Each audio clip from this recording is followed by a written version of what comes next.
So in this one, I'm going to talk about that one time a guy pointed a gun at me. For real.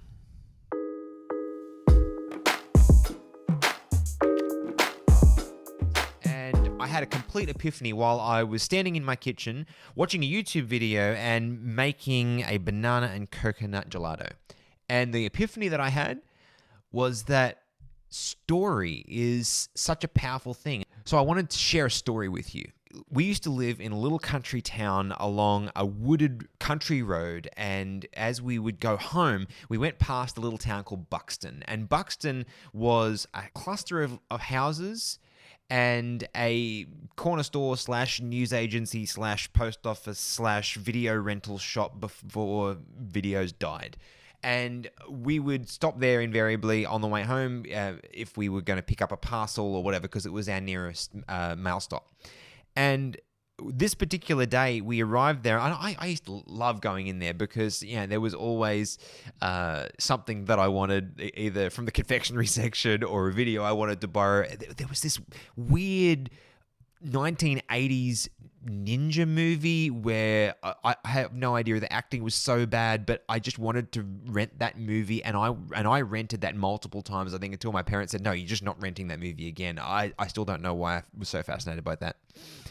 Anyway, I'm getting lost. So as we arrived and we went into the store, and I had gone off down, I was about to say the DVD aisle, no, the video aisle to look at the movies and whatever was going on down there. And the way this store was laid out, at the end of that aisle, it was a dead end. So literally you would have to go down to the end of the aisle, and if there was nothing you wanted, you turn around, you come all the way back and out the front of the aisle. And directly in front of that aisle was the counter that was across the front. And you know what it's like in those news agency kind of places. There's the counter with obviously the cash register on top, but like at the front there's the angled area where all the chocolates and confectionery sit. And I think I was about 8. I would have to check, but I'm pretty sure I was around 8. I came up to the counter because that's where Mum was, and I was focused on what I was reading, or the cover of the video that I'd pulled out.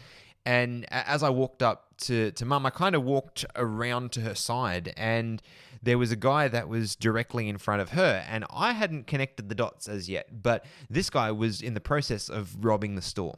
And so as I walked up, I startled the guy. He was quite focused, obviously, on what he was doing, speaking to the lady behind the cash register. And as he turned around, because I came quickly out of the end of the aisle, Mum grabbed me and pulled me around behind her, and she said, no, it's a child. And the guy was sort of like, okay, it's a child, and focused back on the lady behind the cash register, who promptly fainted and just on the other side of the counter. And there was another staff member who came and got the money out, and the guy then did something that I think will go down in history as one of those dumb criminal moments, where he ran out of the store with all the money in his hands.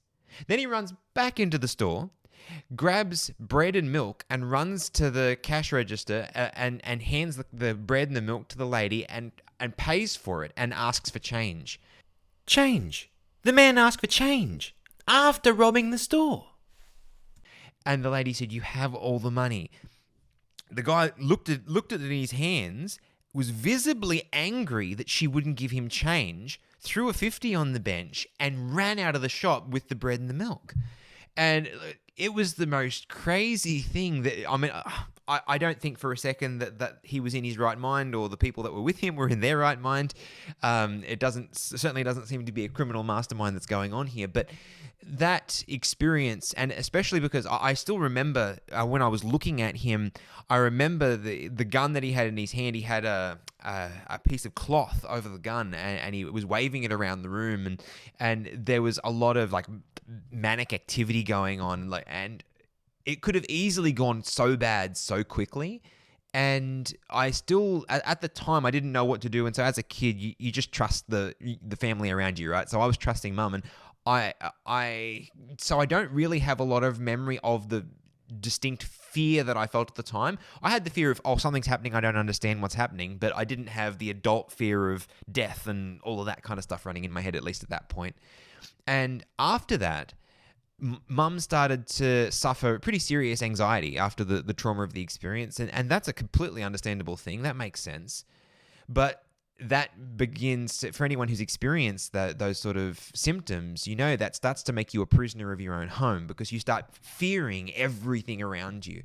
And I remember this went on for a while, probably 6 months, I guess. And I remember one day Mum said to me, "Hey, put your shoes on. We're going to go to town." And I was like, "Oh, okay, sure. Why?" And she said, "We're going to go and see if we can find," because the guys were never found. The police never found them. They were never properly identified.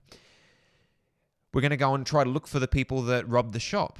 And I said, "Why would we do that?" Because after a while, even me, when we were walking through the shops, there were times that, you see people that you think look like the guy. And so then you feel it. And like I said, even though I wasn't badly affected as much as Mum was, I still felt that. I still felt that fear of every time you're in a crowded place for a while anyway, I would be trying to see, oh, is that guy here?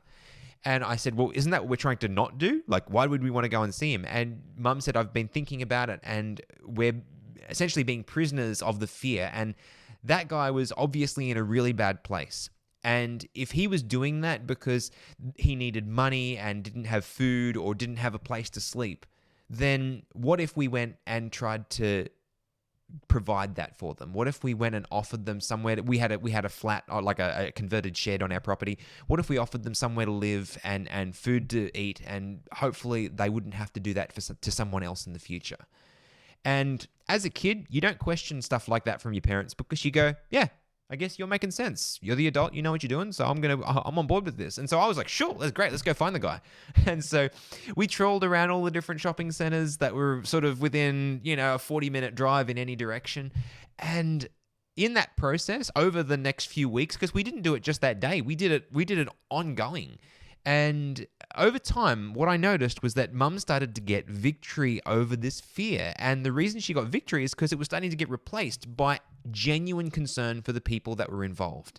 And so even though she didn't necessarily, it didn't happen overnight, but eventually she started to get frustrated that she couldn't find them. And we were praying that God would help us to find them and all these kind of things.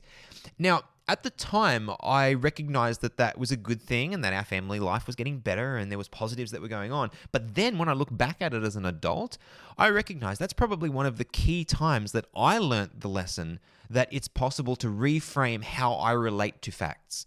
This circumstance, I can't change the fact that store was robbed. I can't change the fact that a gun was pointed in my face. I can't change the fact that any of that stuff happened. But what I can change is how I relate to those facts, how I relate to that truth.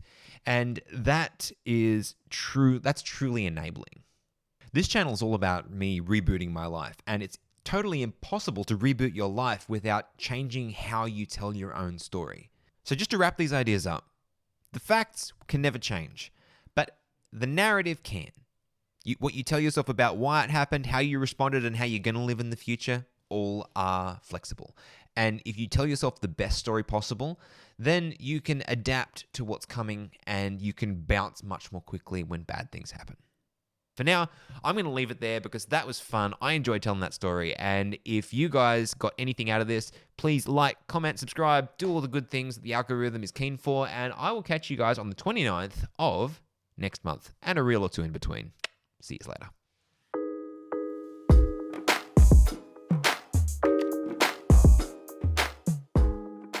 I've never changed the facts in how I describe my... No, I'm going off in tangents that don't matter, people. I'm going into tangents that don't matter to infinity and beyond. Let me try this again. Jazz hands. You're probably all wondering why I've called you here. And you're probably also wondering why I have outsized notepads on my desk.